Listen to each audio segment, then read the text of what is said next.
Hi everyone, this is Molly and welcome to another teaching video where we're going to look at one of the energies that is happening right now. It is June 7th, 2018, but I want to show you this energy with the intention of helping you learn more about astrology in general. So even though you might view this video way after June 7th, 2018, you're still going to get a lot from what I'm going to show you and teach you. So at this time, we can see that the sun is at 16 degrees of Gemini and 54 minutes. It is conjunct Mercury at 18 degrees of Gemini, 57 minutes. So they are conjunct, right? That's when two planets are together. They have a 2-degree orb between them. So that means that Mercury has already been exactly conjunct the sun and is moving faster and is moving forward. So when the planets are together in a conjunction, they are united. They are on the same page. They amplify each other's energies. And in Gemini, the energy is of our logical mind, speaking, words, thoughts, what we think and what we say, the stories we hear, the stories we tell, information that we are processing or thinking about, things that we want to explain or understand more. Gemini is the energy of the storyteller, the teacher, the speaker, author, writer, blogger, a communicator. It shares information. And all this information is shared through what has been learned along the way. Gemini is how we learn, how we process information mentally. In this current conjunction, it's fast information because Mercury and the sun in Gemini move fast. So there's a lot of words, a lot of thoughts, a lot of things, a lot of possibilities. And so together, these two energies really amplify our mind and our choices. And what do I think or what do I want to say? And in Gemini, it is one of the energies of duality in astrology. Duality being two options, left and right, above, below, one choice or another choice. It's an energy that can handle doing two things at once because the Gemini energy is comfortable being busy. It's comfortable being active. It's very curious and it enjoys stimuli. So you look for stimuli with the strong Gemini influence to get more information, to make sure that you're mentally engaged and you're thinking. That's why I thought it'd be a fun time to do this video because there's a part of you that is interested in learning. And so that's also what Gemini does. It's constantly learning new information. So that energy is going to move on, okay? But it's currently strong right now. And what we're going to really focus on is how both the sun and Mercury are squaring Neptune. Neptune is at 16 degrees of Pisces, okay?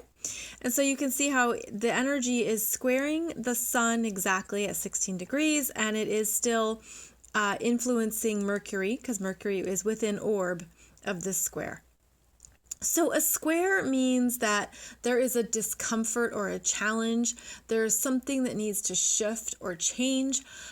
There are two different energies that have different motivations and intentions. And these two energies are trying to work something out with the square. And so the energy of Pisces and Neptune is quite fascinating because these are the energies of what you can't see. Neptune in Pisces is about transcendence, rising above, escaping the real world, escaping where you have to show up and take care of your responsibilities. This is where you want to go to other realms. You want to be in other energies that feel higher, that feel beautiful and open, inspiring. For example, meditation. That is what Neptune in Pisces is all about. It's also about sleeping. It's spiritual growth. It's understanding other energies. It's the mystic. And so this energy has been actually working with us since 2011. That is when Neptune went into Pisces, which is its home sign. It is a water sign, and it is all about the bigger perspective of what we can't see, but what we feel and what we intuit. So this planet here, Neptune in Pisces, has a very different energy signature than the Gemini duo here. And so when there is a square, it means that there is confusion. Neptune is the more powerful energy. Neptune is slower moving, and it's farther away. And whenever a planet is farther away from the sun, it has a longer and often a deeper influence. So anytime a planet interacts with Neptune, it feels these Neptune vibes of, how do I get out of here?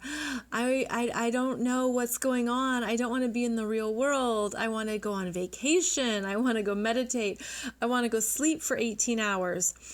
This energy is also helping you understand that not everything is as it seems, and that we are more, that everything is energy, and energy is always changing, it's always transmuting, it's always going into different forms. So basically, this is the energy of continual surrender. Continual surrender, to not be too attached, to not hang on to a particular outcome or expectation. Now, Neptune is a beautiful teacher, because what it does is it removes our egos. It removes our ego mind. It removes our ability to figure things out in our head, and instead asks us to look at what are the spiritual lessons that you are learning, and how are you evolving, and how are you growing. So this energy is going to continue to be strong throughout the middle of June, because Neptune is going to station retrograde on June 18th. And as it stations retrograde, it goes slowly. It's like applying the brakes really slowly. And it is going to have a bigger influence as it does that. And so we're going to be feeling this Neptune energy throughout the middle of June. But right now, what's going on is that this energy of transcendence and rising above is basically going right to our Gemini energies in the mind, and knowing the answers and knowing information. So what happens is the Neptune squaring the Sun and Mercury bring up confusion, lack of clarity. You don't know what choice, you don't know what options, you don't know. In your head, you don't know. So think about how we logically go to our heads and our minds for information. This is the domain of Gemini. But with this Neptune influence, you're not going to find the right answer there. It's not going to feel right 100%. Something's going to feel incomplete or off. There will be that sense of, well, maybe there's another option, or why can't I see this clearly? Why does this feel so fuzzy? Well, that's the square energy. The square energy creates a sense of tension, that sense of feeling stuck. And with the Neptune wanting to leave the real world and rise above and not deal with the head, this is the energy of your higher self asking you to rise above limitations in your head, asking you to release the pressure to figure it out. So if you've been feeling that lately, I want to validate it, because this is a big deal when a planet, any planet, is squaring Neptune. it brings up this energy of confusion, fogginess. It can also bring up you don't have all the information. It can bring up lies, as in a little white lie. Someone's not telling you the full truth. They're hiding something. They aren't being forthcoming. There is a lack of, well, where are all the facts? Maybe all the facts aren't known yet, and you can sense that on some level. The Neptune energy can be a betrayal because, again, the full information isn't known. The Neptune energy is where we are actually going to our intuitive senses for information and answers, where we need to check in with, well, what do I feel or what do I intuitively sense? And that can be fuzzy and foggy with this square. It's hazy. You're like, well, I sense something, but I don't have all the information yet. You're going to have the information soon. In fact, you'll also start to have the information as these planets move into Cancer, which is the next water sign. And when they move into Cancer, they're going to then make a trine.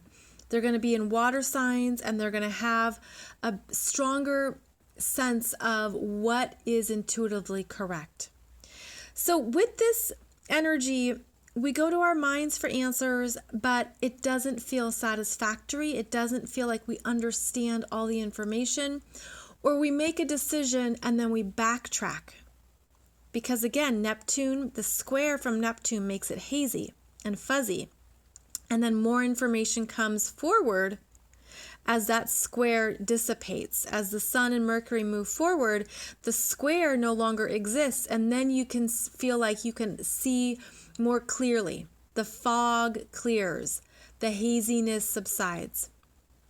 But until then, we're meant to just be in this void of surrender. Surrender to not putting pressure on yourself to have all the answers. But if you do have an answer, allow it to change or shift. Now, I mentioned how Gemini is a duality sign, and the other duality sign is Pisces. And duality for Pisces is the as above, so below, as within, so without. Pisces is about both the spiritual realms and the physical realms, like how we navigate between our spiritual self and our human self, and that even though we want to escape reality, we have to come back and participate. And the best way to participate in the human experience with Pisces energy is through your creativity, your intuition, your spiritual growth, something artistic, something fantasy. You know, it can be something that's expressive, such as like poetry is very Pisces, but you're meant to be in human form expressing your spiritual self. And that is where Pisces is the other astrological sign of duality. So with these two signs of duality interacting, allow yourself two options and two choices. Allow things to shift and change, stay adaptable, stay open. Don't be too hard on yourself mentally, and allow something to move. Allow something to show up when this square eases. Now, whenever we have planets that are in a square like this, one way we look for how to move the energy is by trying to find a supportive aspect like a trine. Okay, so we have the square going to Neptune, but Neptune has a release with the trine to Jupiter at 14 degrees of Scorpio. So there's tension here, but there's flow with this trine, okay? So this shows us that the trine is supportive of releasing this energy that starts here. So you see, can you follow this? And I know I'm sorry I can't get it all into the same view here on my camera. I've been trying to work that out, but we'll just go with it. So the tension here between your head is saying you have to surrender and trust the divine timing. Trust the divine timing, which is more at a spiritual level, at a higher self level. But in the meantime, there is support here from Jupiter at 14 degrees of Scorpio that is saying, whatever your fear is, you have support transforming it. And that's what the Jupiter in Scorpio energy is doing for you. It's showing you that if you have fears around something that's stuck in your head, that fear can be a teacher.